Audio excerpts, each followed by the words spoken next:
quero começar lendo Lucas capítulo 10, os versículos 18 e 19. O Senhor Jesus Cristo está dizendo: eu vi Satanás caindo do céu como relâmpago, e eu lhes dei autoridade. Jesus falando para nós, membros do corpo, membros da igreja: eu lhes dei autoridade para pisarem sobre cobras e escorpiões. E essas duas palavras, cobras e escorpiões, fala exatamente dos espíritos imundos, dos espíritos malignos, ok?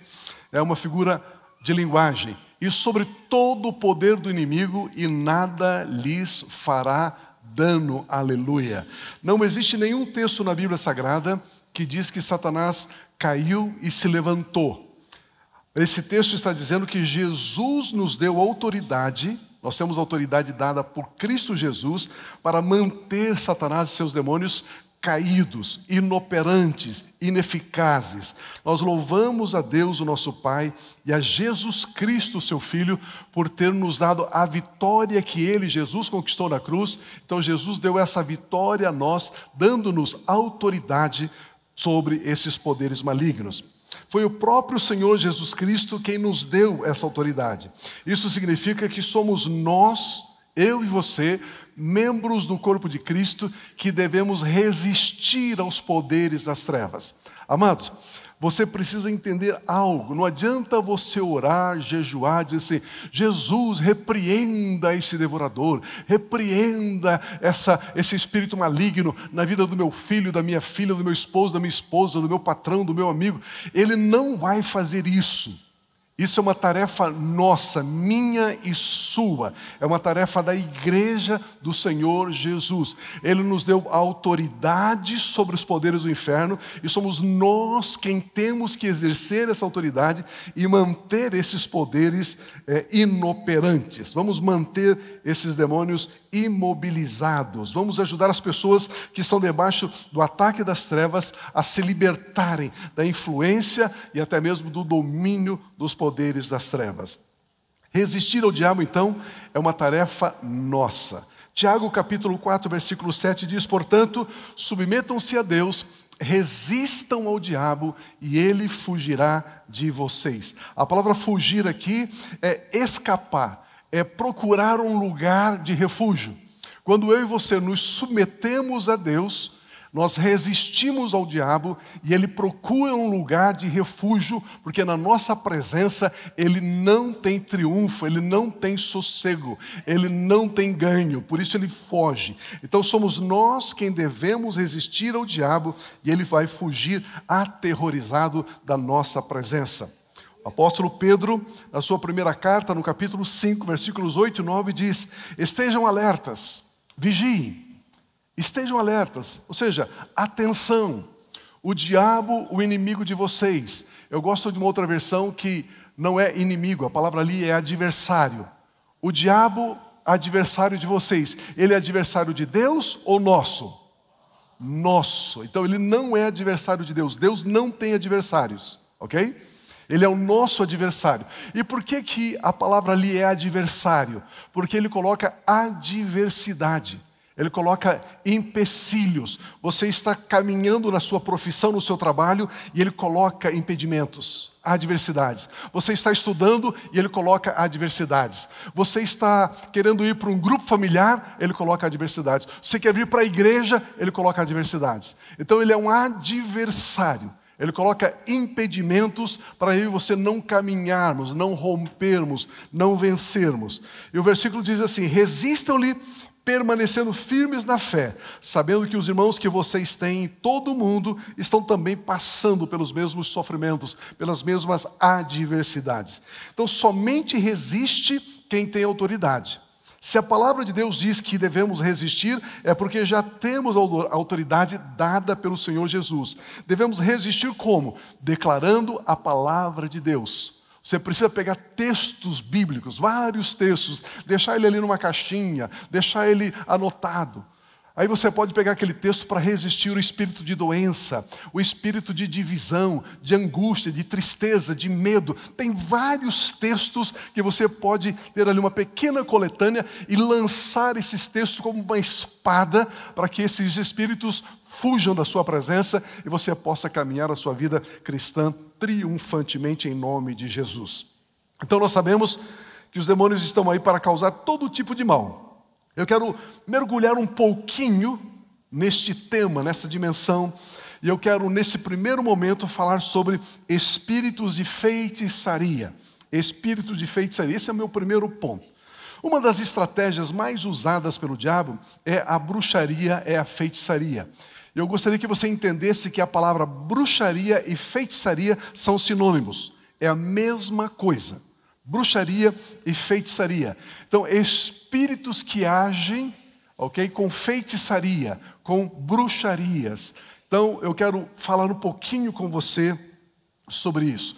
A feitiçaria, a bruxaria, tem como objetivo controlar as pessoas. Controlar a mente, os pensamentos, as emoções, os sentimentos das pessoas. Quem é usado pela bruxaria, esse espírito de bruxaria vem sobre uma pessoa, e essa pessoa, então, agora ela quer exercer domínio sobre outra pessoa. É assim que funciona. Então, o espírito de bruxaria está numa pessoa, agora ela quer obrigar a outra pessoa a fazer a sua própria vontade. Por isso, a bruxaria, ela tem algumas formas de atuação. Sugestões, manipulação, intimidação, controle. Assim que o espírito de feitiçaria atua. Então, uma pessoa que está debaixo da influência desse espírito de feitiçaria, ele quer controlar o outro, ele quer manipular o outro, ele quer que o outro faça a sua vontade, cumpra o seu desejo. A maioria das sugestões tem como objetivo abrir portas para iniciar uma manipulação. Eu dou uma sugestão para você, para a sua família, para a sua empresa, para o seu negócio, para o seu ministério, mas na verdade essa sugestão é apenas uma porta que eu quero para entrar e começar a manipular você, até o ponto de controlar você. Isso é bruxaria, é um espírito maligno. Isso é bruxaria, feitiçaria. Então, todas as vezes que você quiser algo, e você quer que a pessoa realize esse algo, Pio, como eu sei que esse espírito de bruxaria, de feitiçaria está agindo na minha vida? Bem simples, bem simples. Você quer algo. E essa pessoa que precisa fazer esse algo para você. E se você se aproximar da pessoa, e se você começar com mentiras, se você usar mentiras, se você usar elogios falsos, começar a elogiar, mas falsamente, começar a propor algum tipo de engano, algum tipo de promessa, sempre tem um espírito maligno de bruxaria agindo na sua vida. Deixa eu repetir. Pastor, como eu sei que esse espírito de feitiçaria está agindo na minha vida e através da minha vida? Você tem um alvo, você quer algo, e essa pessoa pode lhe dar algo. Então você se aproxima dela sempre com mentiras. Depois com elogios falsos. Com enganos. Com promessas. E aí depois, por último, então, vem a manipulação, vem o controle. Exemplo, na família, o marido é o cabeça da mulher. O marido é o quê? Cabeça da mulher. É o que a Bíblia diz. E os filhos estão debaixo. Então, a mulher está debaixo da autoridade do marido, a mulher debaixo da autoridade do marido, os filhos debaixo da autoridade da mãe e do pai. Aí a mãe chega e diz assim: pastor, os meus filhos não me obedecem. Simples, mãe, porque você não vê o seu marido como autoridade na sua vida. A autoridade é um fluxo, ela desce de Cristo para o cabeça, que é o marido, e para a mulher. É assim que funciona. E depois para os filhos. Então, se a mulher não se sujeita ao marido como cabeça, como autoridade, ela não tem autoridade sobre os filhos. E aí essa mãe, essa mulher, ela deixa que o espírito de feitiçaria entre na vida dela para ela manipular os filhos. Ela elogia os filhos, ela faz promessazinhas que ela sabe que ela nunca vai cumprir, ela quer exercer algum tipo de controle, às vezes algum tipo de ameaça. É um espírito de feitiçaria nessa mãe sobre a sua casa. E pastor, a mulher exerce esse tipo de feitiçaria com o marido? Muito, o dia todo. Aleluia. Muito. Ela quer algo e o marido diz não. Pronto. Ela fica sem falar com ele uma semana. Ela queima o arroz e o feijão todo dia. Não é? Se ele pergunta alguma coisa, escuta, onde está aquela minha camisa? Não sei, procure. É um espírito de manipulação. Todas as noites ela tem dor de cabeça. Misericórdia. É um tipo de manipulação, é feitiçaria. A Bíblia chama isso de feitiçaria, bruxaria. E o marido também pode ser usado por esse espírito de feitiçaria, bruxaria? Claro, claro que sim. Quando ele grita, quando ele bate a porta, quando ele esperneia, quando ele dá um tapa na mesa, ele quer intimidar a esposa, intimidar os filhos, ele quer causar algum tipo de opressão, de controle. É um tipo de feitiçaria. Muitas pessoas vêm falar que teve um sonho profético. Pastor, eu tive um sonho profético. Queridos, eu estava essa semana em São Paulo, ministrando ali na igreja do bispo Júlio. Ele está completando 25 anos de ministério, de ordenação ministerial. Ele nos convidou, então estávamos ali ministrando.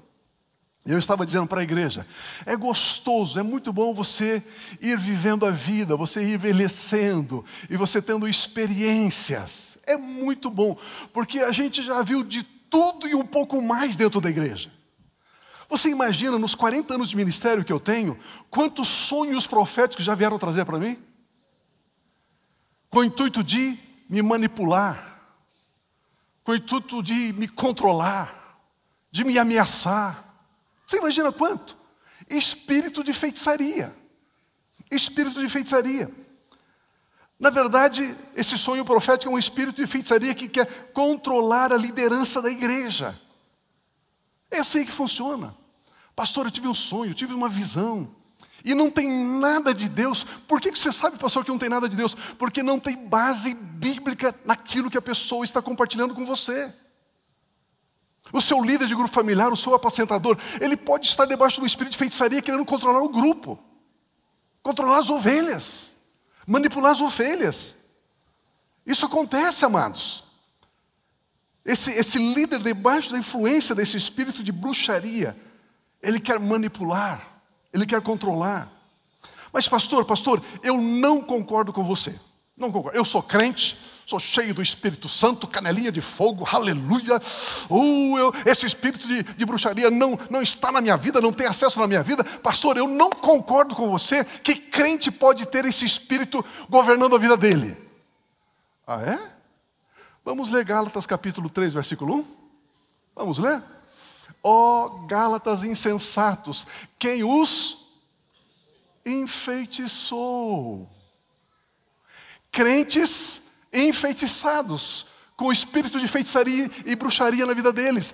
Não foi diante dos seus olhos que Jesus Cristo foi exposto como crucificado? Queridos, quem é a igreja da Galácia? É uma região. E o apóstolo Paulo entrou naquela região e trouxe a mensagem do Evangelho, a mensagem da salvação. Eles receberam com alegria Cristo Jesus e foram salvos. Passado um tempo, Paulo sai da região e vem de Jerusalém judeus que haviam se convertido ao cristianismo.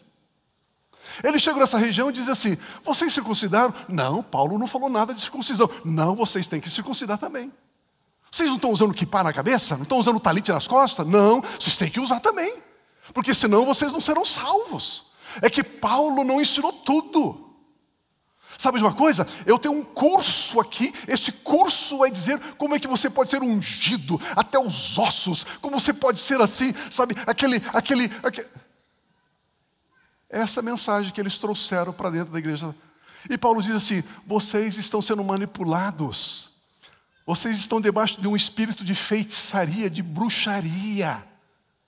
É isso que Paulo está dizendo aqui. Quando alguém chegar a você dizendo que você tem que fazer um curso tal, ouvir um pregador tal, porque na aba eles não ensinam isso. Ah, mas eu conheço um curso que você tem que fazer, aí vai resolver o seu problema. Espírito de bruxaria na vida dessa pessoa. Vocês estão aqui? Tem algum crente aqui hoje? O coral está aqui, aleluia. Espírito de bruxaria. Porque já que aqui na igreja não ensino essas coisas, eu conheço um lugar.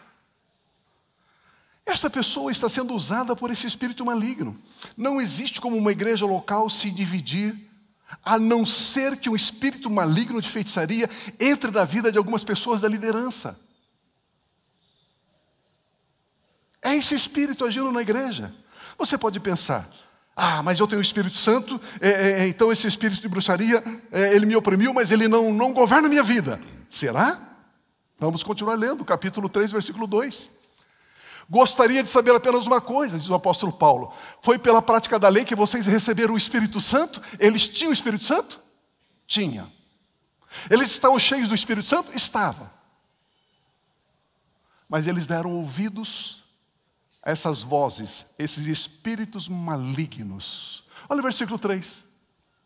Será que vocês são tão insensatos que, tendo começado pelo Espírito, querem agora se aperfeiçoar pelo esforço próprio? O espírito de feitiçaria sempre vai dizer que você tem que fazer alguma coisa. Porque só a graça não basta, só a unção do Espírito não basta, só a fé não basta. Você tem que fazer alguma coisa, esforço próprio. E todas as vezes que você crê no esforço próprio, você se afasta da dependência de Cristo Jesus. Jesus disse, sem mim nada podeis fazer. Mas você diz, não, ok, mas isso é da salvação. Mas na minha empresa, nos meus projetos de vida, nas minhas finanças, é comigo, eu vou ter que fazer alguma coisa. Espírito de feitiçaria, de bruxaria, governando as nossas mentes.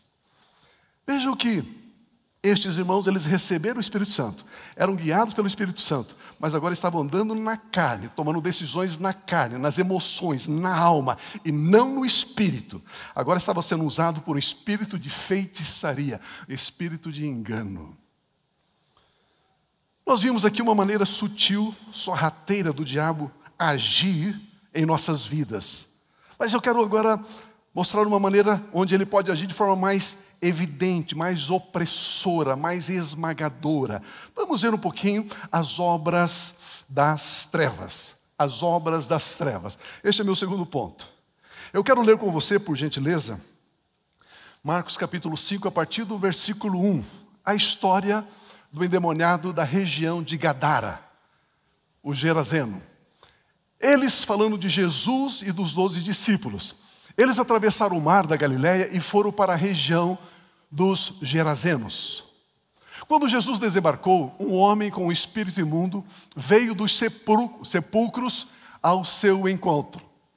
Este homem vivia nos sepulcros e ninguém conseguia prendê-lo, nem mesmo com correntes, pois muitas vezes lhe haviam sido acorrentados pés e mãos, mas ele arrebentara as correntes e quebrara os ferros de seus pés. Ninguém era suficientemente forte para dominá-lo. Noite e dia ele andava gritando e cortando-se com pedras entre os sepulcros e nas colinas. Quando ele viu Jesus de longe, correu e prostrou-se diante de Jesus. E gritou em alta voz: que queres comigo, Jesus, Filho do Deus Altíssimo? Rogo-te por Deus que não me atormentes. Pois Jesus lhe tinha dito: saia deste homem, espírito imundo. Então Jesus lhe perguntou: qual é o seu nome? Meu nome é Legião, respondeu ele, porque somos muitos. E implorava a Jesus com insistência que não os mandasse sair daquela região. Existem espíritos territoriais. Os demônios que atuam no sul do Brasil não é o mesmo que atua no norte do Brasil.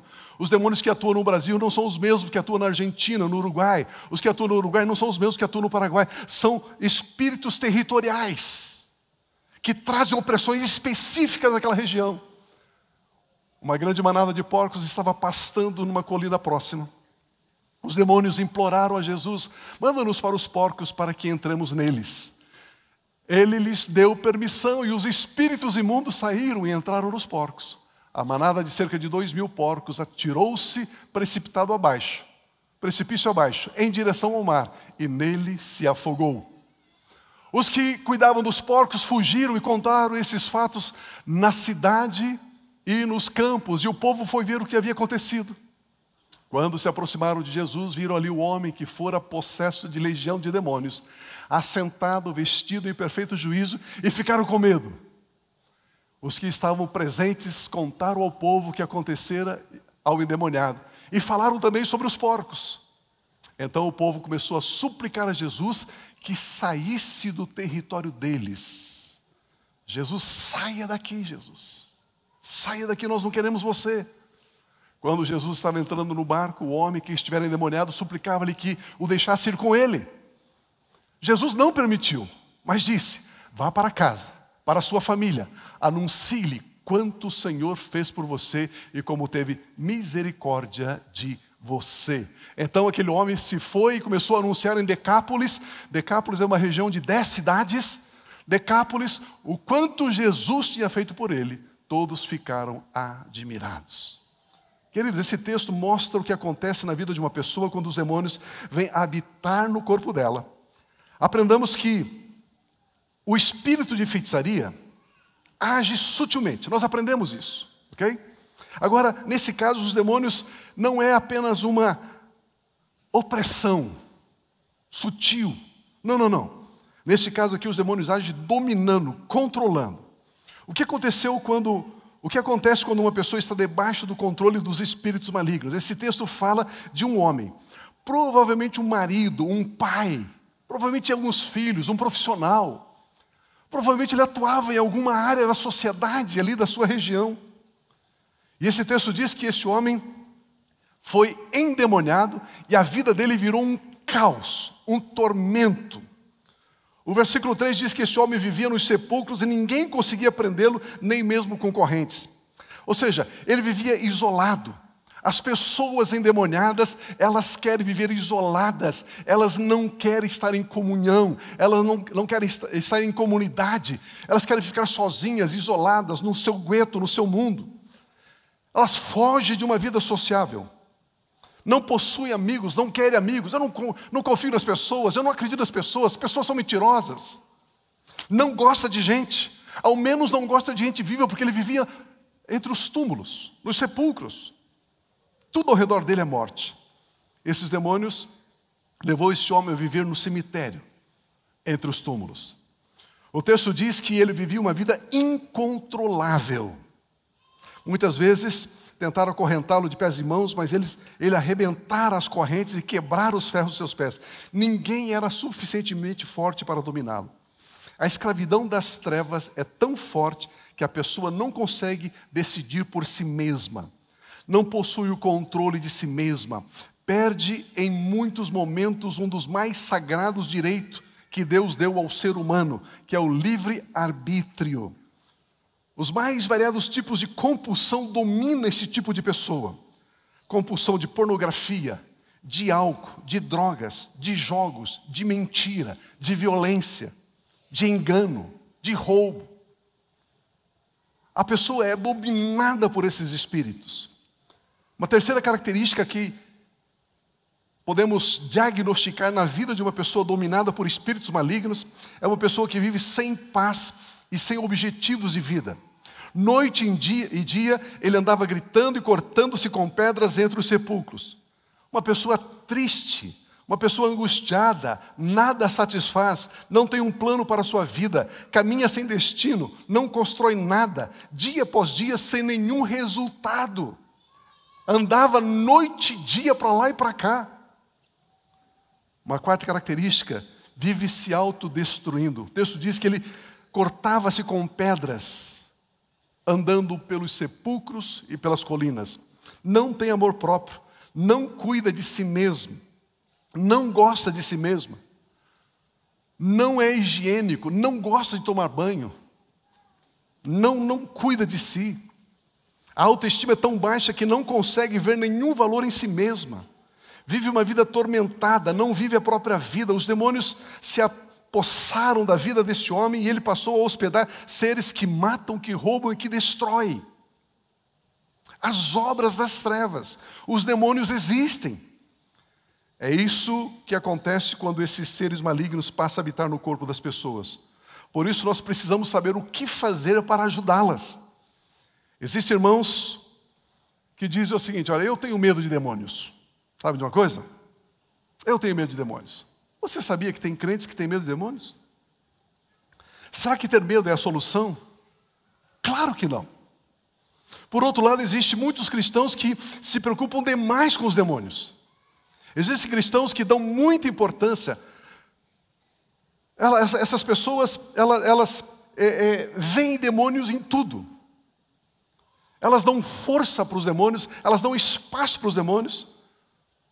Elas começam a ver demônios na camiseta, na flor, na cor da parede, no prato de comida. Elas veem demônio em tudo. Ó, estou vendo um demônio aí, meu irmão. Olha, porque não sei o quê. Olha lá, olha aquele quadro. Olha aquele cachorro está endemoniado. Aquele gato não sei o quê. Começa a ver demônio em tudo. Tem uns que dizem, eu tenho medo. Outros, imagina um pêndulo, né? Fazendo assim. Olha, eu tenho medo. Aí outros dizem, não, deixa comigo, eu vou lá, porque não sei o quê. Aí tem outros que dizem o seguinte, olha, se você não mexer com eles, eles não mexem com você. Será?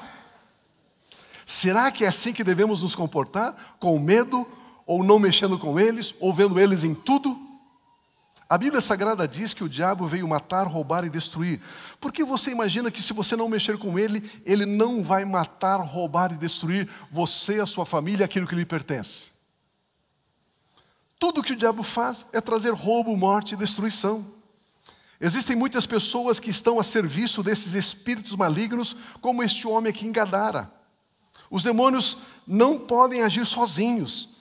Eles precisam de um corpo, eles precisam de uma pessoa, eles precisam de uma língua, eles precisam de palavras.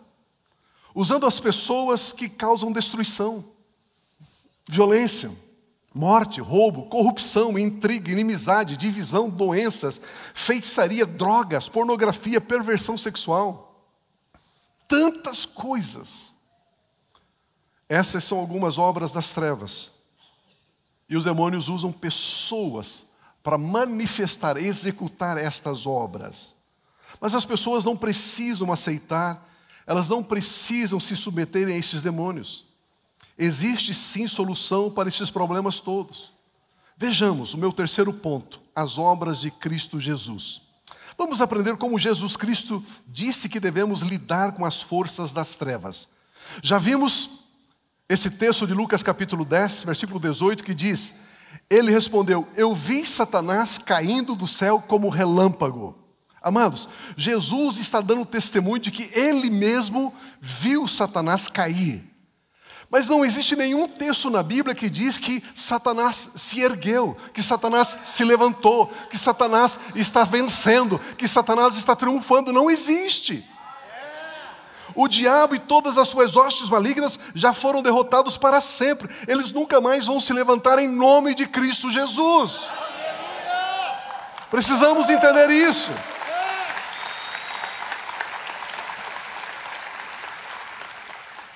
Então, como é que eu tenho que me relacionar com pessoas endemoniadas ou quando alguma opressão vem sobre a minha própria vida? Você precisa entender que esse ser maligno, ele já está caído. Ele já está vencido. Amados, o diabo só tem o poder que você dá a ele. Ele só tem o espaço que você dá a ele. Precisa entender, você precisa entender. Ele é um ser caído. Ele nunca se levantou e nunca vai se levantar. Vejamos, a Bíblia Sagrada diz que o apóstolo Paulo foi arrebatado até o terceiro céu. Até o terceiro céu. O primeiro céu, esse espaço azul celeste que a gente de vez em quando vê aqui em Curitiba, né? Esse espaço azul, isso aí é o primeiro céu. Acima desse espaço azul está o segundo céu, onde habita essas hostes malignas, esses demônios, esses seres malignos. Eles estão no segundo céu. E no terceiro céu são os lugares celestiais. A Bíblia chama isso de paraíso. Jesus disse ao ladrão da cruz, você estará comigo no paraíso, no terceiro céu. A Bíblia diz que nós estamos assentados nos lugares celestiais em Cristo Jesus. Olha Efésios 2:6. Deus nos ressuscitou juntamente com Cristo e com Ele nos fez assentar nos lugares celestiais em Cristo Jesus. Espiritualmente, amados, nós temos essa posição. Espiritualmente, nós estamos no terceiro céu. Fisicamente, humanamente, estamos aqui na terra. Ele nos enviou para salvarmos vidas. Mas espiritualmente, nós estamos conectados, ligados, linkados no terceiro céu. Ah, pastor, mas a Bíblia Sagrada diz que Daniel orou 21 dias. Eu até comprei um livro da livraria sobre 21 dias do jejum de Daniel, para que os poderes do inferno caiam por terra. Não faça isso. Não faça isso. A pergunta é muito simples. Daniel estava antes de Cristo ou depois de Cristo? Se ele estava antes de Cristo, Cristo não havia morrido, não havia ressuscitado e não havia colocado ele ainda no terceiro céu. Pastor, você está dizendo então que nós temos mais autoridade, estamos numa posição maior do que Daniel? É claro que sim! É claro que sim! Aleluia! Aleluia! O texto é muito claro, mais uma vez, Efésios 2:6. Deus nos ressuscitou com Cristo e juntamente com Ele nos fez assentar nos lugares celestiais em Cristo Jesus. Amados, a vitória de Cristo é a nossa vitória, a posição de Cristo é a nossa posição, o poder de Cristo é o nosso poder, a santidade de Cristo é a nossa santidade, a glória de Cristo é a nossa glória. Esta é a vida cristã. Meu Deus! Portanto, nós já vivemos acima dos demônios. E eu estou afirmando que nós vivemos acima dos espíritos malignos. Já estamos acima deles. Precisamos entender isso. Primeira lição, ele caiu. A segunda lição, nós estamos acima dele. Ele está debaixo dos pés da igreja. Ah, pastor, eu sou um desigrejado. Eu não concordo com igreja. Eu não concordo com estrutura. Eu tenho a minha igrejinha na minha casa com a minha famíliazinha. O demônio está na sua cabeça, meu irmão. Ele não está nos seus pés. Jesus virá para buscar a igreja e não grupinhos. É assim, já falei, pronto. Aleluia. Você que está me ouvindo pelo rádio, ô meu irmão, é assim mesmo. Receba isso com alegria no seu coração. A Bíblia diz que esses poderes malignos estão debaixo dos pés da igreja. Você que é membro da igreja do Senhor Jesus Cristo, a palavra de Deus diz que os espíritos malignos estão debaixo dos seus pés. Nós estamos assentados com Cristo Jesus nas regiões celestiais. Alguém tem medo dos demônios? Não é necessário. A Bíblia Sagrada diz que eles já estão debaixo dos nossos pés. Nós podemos pisar serpentes e escorpiões. Não importa quão raivoso o diabo fique. Marcos capítulo 5, versículos 6 e 7. Quando ele viu Jesus de longe, veja, esse homem, tentaram amarrá-lo com correntes, ele quebrava as correntes. Colocaram ele em cadeias, ele quebrava as cadeias. Ele mastigava os ferros, as pedras. Mas quando ele viu Jesus de longe, correu e prostrou-se diante de Jesus. Ele gritou em alta voz: que queres comigo, Jesus, Filho do Deus Altíssimo? Rogo-te por Deus que não me atormentes. Veja, amado, esse espírito maligno agora está debaixo do domínio de Cristo Jesus. Eles reconhecem que Jesus é Senhor dos senhores e Rei dos reis. Jesus Cristo veio para destruir, para inutilizar as obras de Satanás. Jesus Cristo os derrotou para sempre. O sangue de Cristo Jesus nos resgatou do imperador das trevas e nos levou para o reino do seu Filho amado e nos assentou nas regiões celestiais em Cristo Jesus. Agora, Jesus devolve aquele homem. Olha o versículo 19. Jesus não permitiu que esse homem fosse com ele, mas Jesus disse: vá para casa, para a sua família, e anuncie-lhes quanto o Senhor fez por você e como teve misericórdia de você. Vá para casa. Jesus disse a este homem: vá para casa. Vá para o convívio dos seus familiares. Os demônios dizem: tem que divorciar, tem que separar. Jesus disse: não, volta para casa. Volta para sua esposa, volta para o seu esposo. Vá para a sua família. Olha o que Jesus disse: vá para os seus. Vá para a sua família. Agora ele pode compartilhar uma refeição com seus familiares ao redor de uma mesa. Agora ele pode se assentar ali, segurar na mão da esposa, dos filhos e dizer assim: Pai Celestial, obrigado. Muito obrigado. Olha a obra de Cristo na vida de uma pessoa opressa. O versículo 25 diz: quando se aproximaram de Jesus, viram ali o homem que fora possuído de legião de demônios, assentado, vestido em perfeito juízo, e ficaram com medo. Agora esse homem tinha um controle de si mesmo. Autocontrole, domínio próprio, capacidade de escolher por si mesmo. As pessoas querem dizer o seguinte: cuidado com a religião, cuidado com esses crentes, cuidado com esse cristianismo. Esse negócio aí deixa você alienado, deixa você assim, sabe, perdido. Queridos, quando Jesus chega na vida de uma pessoa, a pessoa volta a ter o autocontrole, volta a ter liberdade, volta a ter o livre-arbítrio nas suas mãos. A pessoa pode voltar a escolher. O texto diz que agora ele está em perfeito juízo. Ou seja, autogoverno, controle. Este homem tem agora o livre-arbítrio, como eu disse. Jesus fez exatamente o contrário do que os demônios fizeram. Jesus Cristo deu a este homem a liberdade, porque se o Filho de Deus vos libertar, verdadeiramente sereis livres. O versículo 19, Jesus não permitiu que este homem fosse com ele, mas disse: vá para casa, para a sua família, e anuncie-lhes quanto o Senhor fez por você e como teve misericórdia de você. Deus agora dá um propósito para esse homem viver. Deus disse: vá e anuncie quem sou eu, Jesus, e quem é meu Pai. Qual é o propósito da vida do crente? Revelar Deus e revelar Jesus. Qual que é o projeto de vida do crente? Seguir Jesus. Quais são as metas e os objetivos dos crentes? Trabalhar, estudar, comprar, vender, viajar, passear, casar, ter filhos. Isso são objetivos, isso não é propósito de vida. Propósito de vida é revelar Deus e revelar Jesus. Projeto de vida é seguir Jesus. Os meus alvos, as minhas metas estão debaixo do meu propósito de vida, que é seguir a Jesus. O meu propósito de vida está debaixo do meu projeto de vida.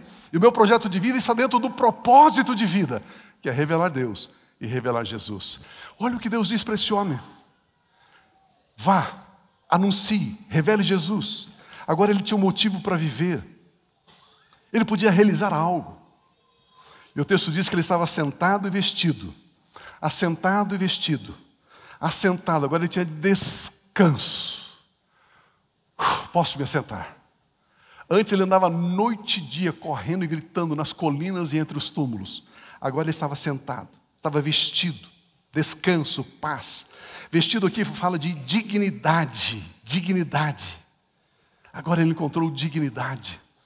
Amados, roupa fala de dignidade. Ele andava semi-nu, nu, se cortando. Agora ele estava vestido. Por isso, meu irmão, minha irmã, a nossa roupa revela a nossa dignidade diante do nosso Pai. Amados, o túmulo vazio é a comprovação final de que Jesus Cristo já derrotou de uma vez para sempre Satanás e todos os seus demônios. Depois que Jesus ressuscitou, ele foi elevado aos céus e se assentou nas regiões celestiais. Jesus recebeu o nome que está acima de todos os nomes. Jesus Cristo é o Cordeiro de Deus que tirou o pecado do mundo. Ele é leão da tribo de Judá. Ele é o alfa, ele é o ômega. Jesus Cristo é tudo em todos, diz a palavra. Agora, qual que é a minha obra? Eu vi que Satanás ele pode agir sutilmente através de espírito de manipulação, de feitiçaria. Ele pode agir oprimindo e controlando a pessoa, como esse texto mostra desse homem. Mas vimos também a obra de Cristo Jesus, que Jesus já os venceu, já os derrotou. E agora precisamos entender qual é a nossa obra, as obras do cristão. Esse é o meu quarto ponto. A palavra de Deus nos diz em Timóteo que Deus não nos deu um espírito de medo, mas de poder, de amor e de moderação. Então qual que é a nossa obra? Eu vou viver uma vida debaixo de medo, sabendo que os espíritos malignos estão aí matando, roubando, destruindo? Claro que não. Como devemos lidar com os poderes das trevas? Como? Marcos capítulo 5, versículo 6 a 8 diz: quando ele viu Jesus de longe, correu e prostrou-se diante dele e gritou: que queres comigo? Jesus, filho do Deus Altíssimo, rogo-te por Deus que não me atormentes. Pois Jesus lhe tinha dito: saia deste homem, espírito imundo. Como é que eu tenho que lidar com esses espíritos malignos? Saia deste homem, espírito maligno. É assim que nós devemos lidar, não permitindo que eles continuem oprimindo a vida das pessoas. Saia, expulsar, mandar embora, expelir. Saia deste homem, saia dessa mulher, saia dessa família, saia dessa empresa, saia dessa igreja, saia do meu trabalho, saia dos meus estudos, saia das minhas finanças, saia em nome de Jesus. Este é um ensinamento de Jesus. Você precisa, meu irmão, minha irmã, dizer: saia em nome de Jesus. Mais uma vez o texto de Tiago 4,7. Portanto, submetam-se a Deus, resistam ao diabo e ele fugirá de vocês. A palavra resistir aqui é não permitir, é opor-se. Ele vai fugir. Veja que somos nós quem devemos resistir ao diabo. Não é Jesus, como eu disse, que vai resistir. Somos nós, eu e você. Jesus Cristo já os venceu na cruz, na sua morte e na sua ressurreição. Todo o poder do inimigo já foi derrotado por Cristo Jesus. Então é com base na vitória de Cristo Jesus que nós resistimos. É com base em Cristo Jesus que nós governamos. É com base em Cristo Jesus que nós dizemos: sai agora. Depois da ressurreição de Jesus, Jesus permaneceu na terra por 40 dias. Nesses 40 dias, Jesus não curou nenhum enfermo, não libertou nenhuma pessoa, não fez nenhum milagre. Ele conversou com os discípulos, ensinou com os discípulos, ministrou os discípulos, mas Jesus não fez nenhuma obra. Por quê? Porque agora somos nós, eu e você, quem devemos fazer a obra. Ele, Jesus, não vai fazer. Sou eu e você, somos nós quem resistimos, somos nós que mandamos embora, somos nós que dizemos: solta essa vida em nome de Jesus. Olha mais uma vez Lucas 10, 19. Eu dei a vocês, Jesus deu a nós, eu lhes dei autoridade para pisarem sobre cobras e escorpiões e sobre todo o poder do inimigo, e nada lhes fará dano. Amados, isso é uma verdade espiritual. Você precisa pegar essa verdade e exercer essa autoridade. Exercer essa autoridade. Você não pode se comportar como vítima. Você não pode se comportar: eu não sei o que fazer. Não! Você tem autoridade dada por Cristo Jesus. E agora, para nós encerrarmos, 1 Coríntios capítulo 10. Paulo está escrevendo à igreja de Corinto. A igreja de Corinto era uma grande cidade naqueles dias. Havia somente em Atenas, que era a capital da Grécia, e a segunda maior cidade, Corinto. Havia templo, acrópole. Então havia muito sacrifício, aqueles demônios, aqueles ídolos, culto e uma série de coisas. E Paulo então plantou uma igreja ali na cidade de Corinto. Olha por gentileza esse texto. Portanto, Paulo diz: o que estou querendo dizer? Será que o sacrifício oferecido a um ídolo é alguma coisa? Eles estavam oferecendo animais, vaca, boi, cabrito. Ou o ídolo é alguma coisa? Ele está perguntando. Olha como ele responde: não. Um ídolo é alguma coisa? Uma imagem é alguma coisa? Não. Claro que não. Olha o que ele continua dizendo, por gentileza, preste atenção. Quero dizer que o que os pagãos sacrificam é oferecido aos demônios e não a Deus. Queridos, você precisa entender, quando se acende uma vela a uma imagem, está acendendo uma vela a um demônio. Os ídolos são demônios. E as pessoas, sem saber, as pessoas enganadas. Vão arriar um despachozinho, vamos pular 7 ondas no dia 31 de dezembro. Pastor, eu só tomei um passe, uma baforada do preto velho. Só um banho de pipoca, só de ervas. Mas pastor, é uma religião, né pastor? É uma religião. Não, meu irmão. Olha, o texto continua dizendo, ele sacrifica, é oferecido aos demônios e não a Deus. E não quero que vocês tenham comunhão com os demônios. Não se relacione com os demônios. Não ofereça essas coisas aos demônios.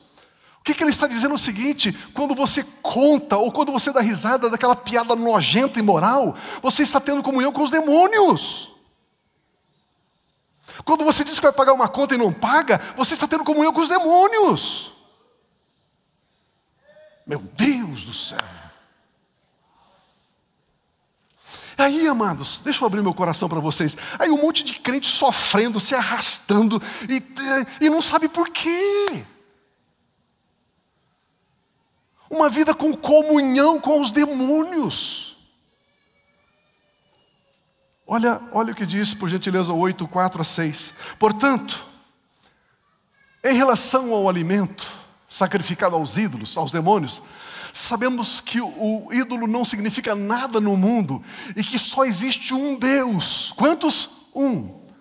Pois mesmo que haja os chamados deuses, com letra minúscula, quer no céu, quer na terra, como de fato há muitos deuses e muitos senhores, para nós, porém, para mim e para você, meu irmão, minha irmã, há um único Deus, o nosso Pai, de quem vêm todas as coisas e para quem vivemos, meu Deus, e um só Senhor, Jesus Cristo, por meio de quem vieram todas as coisas e por meio de quem eu e você vivemos. Meu Deus! Aleluia! Aqui a Bíblia Sagrada diz que o ídolo nada é. O ídolo e demônios são a mesma coisa. O ídolo nada é, o demônio nada é. Eles já caíram, eles já foram derrotados. Meu irmão, minha irmã, você tem autoridade para mandar embora. Como mandar embora? A Bíblia diz, crendo em Cristo Jesus. Crendo que você, como diz esse texto aqui de Paulo, né? Por meio de Cristo Jesus vieram a existir todas as coisas e por meio dele nós vivemos. Em nome de Jesus, manda embora. Resista. Você tem poder para expulsar, não para negociar. Para expulsar, não para negociar. Eu e você temos a espada do Espírito, que é a palavra de Deus. E a palavra aqui, no grego, a palavra no grego é rema, não é logos. Logos é uma palavra da mente, da lógica, da razão. Mas a palavra rema aqui é a palavra revelada no Espírito. Quando você pega a palavra de Deus, um versículo bíblico, um texto lá do seu coração e declara contra os poderes do inferno. Esses poderes eles batem em retirada em nome de Jesus. Portanto, meu irmão, pare de desistir.